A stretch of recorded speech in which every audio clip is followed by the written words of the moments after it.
I'm wondering what skills are valued nowadays. I don't write any code anymore. I just let the model write the code.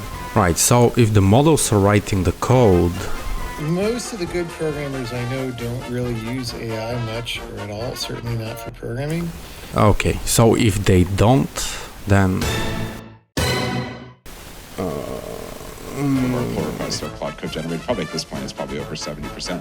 Okay, so how do I stand out in the industry nowadays?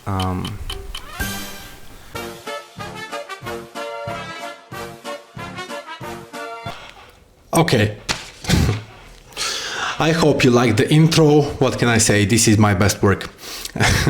Now, on a serious note, this video is about a recent experience I had with an interview process, which gave me a lot of clarity about the industry, and it just solidified some opinions that I had that are still valid today. They were valid 5 years ago, and I would assume 10 years ago. So, spoiler alert, I did not get the offer.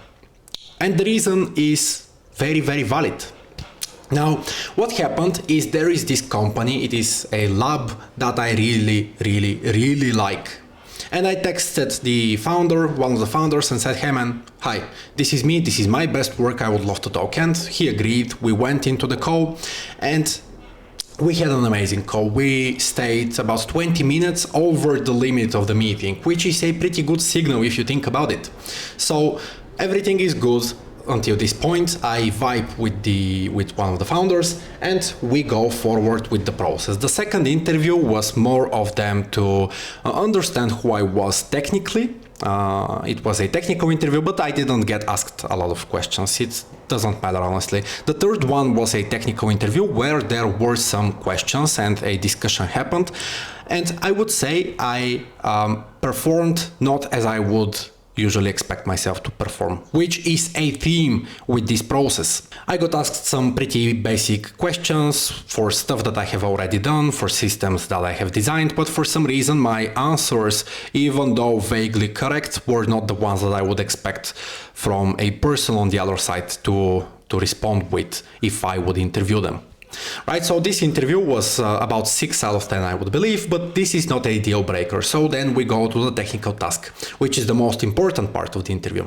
Now, until this point, my conclusion is that for you to be able to land a nice interview for a nice company that you like and relate to, all you have to do is be someone who have a track record online, something to show, and just be a normal human being, know how to communicate, reach out to the people, the company that you have picked, and I'm pretty sure that you would begin interviewing for them, which was a pretty standard thing before AI or whatnot.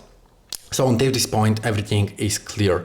Now the technical task starts, and I go in a call in the morning. We go over the task itself, we discuss it, and I get a generally good feeling about the task. It is a very interesting task about something that I'm very excited, very passionate about. And so I start the task, and here I bomb everything. And I'm really triggered by this, because what I did here is everything that I go against when it comes to engineering and programming and tech in general. Something happened, man, like some kind of vibe coding demon just possessed me and managed to get a hold of me for the entire day. But this is okay. It is a mistake that I understand, and I'm very happy about this, because it is very possible that I would not even understand why I did not get the offer. Like, be one of those guys who, oh no, I did everything correctly. I didn't. I am gonna be straight with you and with myself. I didn't. And I knew that I bombed it halfway through the day before even presenting it. But anyway, I am straying away. So they gave me the technical task. It is a very nice task. And my first mistake here is I don't think through the problem myself. I do, but not fully. I go in Claude Code and I say, hey, this is something that I want to build today. This is my idea of how I want to build it. What would you say? And this is a problem. You should not directly start with Claude Code. You should think through the problem yourself. Note down every single thing that you think is possible, that you think your skills are capable of delivering for one day. before going to Claude Code, because what happens here is you merge your thinking with Claude Code. You're not you yourself who thinks through the problem and its solution anymore. It is you and Claude Code.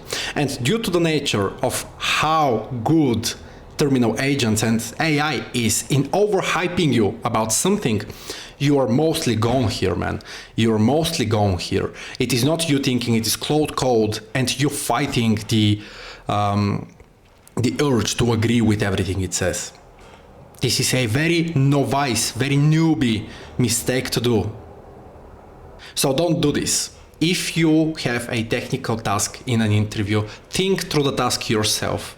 Think through the task yourself 1, 2, 3 hours even. I am pretty sure my solutions would have been an absolute banger if I just stayed and thought for 3 hours without touching any AI tool.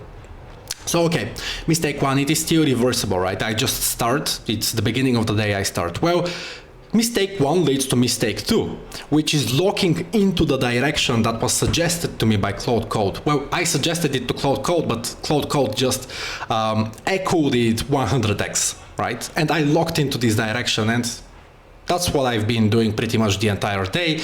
And somewhere half through the day, I understand that what I have is awful. The way that the solution that I have is so bad, but in such a subtle way that I understand it is too late now, man. I can't start over. Like, I can't go back to the beginning. And I double down on this. We go into the presentation call. I present what I have. I do a few more mistakes there because, as I said, some kind of vibe coding demon possessed me and I didn't understand the code that I wrote. And I try to share my screen and go through the code, but I'm lost because I can't find what I want to show.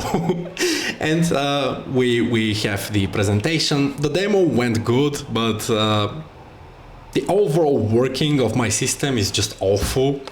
And we close the call and I understand, okay, it's over. And I start writing my counter offer product, which is a document with what I would change.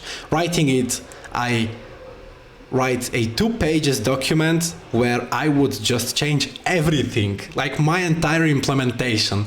And I'm like, okay, this is like not valid. I have a task, I should have thought about this in the beginning. And here are some pretty good conclusions that I have from all this.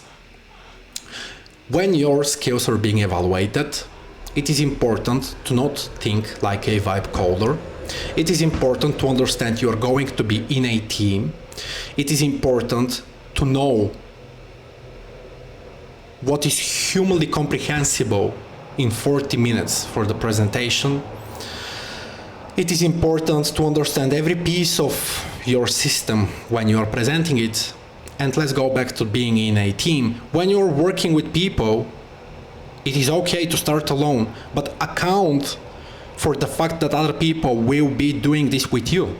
You can't give something that is working but bad and unmanageable. This is not acceptable. It is far better to give in something that is 1/10 of what you believe the system should be, but understand it completely, make it manageable, understandable, and easy to build upon. If you go with this, the 1/10 of what you believe you should build, you just go in the call, you present this, it's working, you go through this, and then you talk about future work. This basically gives you the exact same environment that you would be in if you are working in a team. You start with something, then you collectively discuss how to make it better. This is the most important part from the entire interview process that I collected. Build small, start small, discuss further.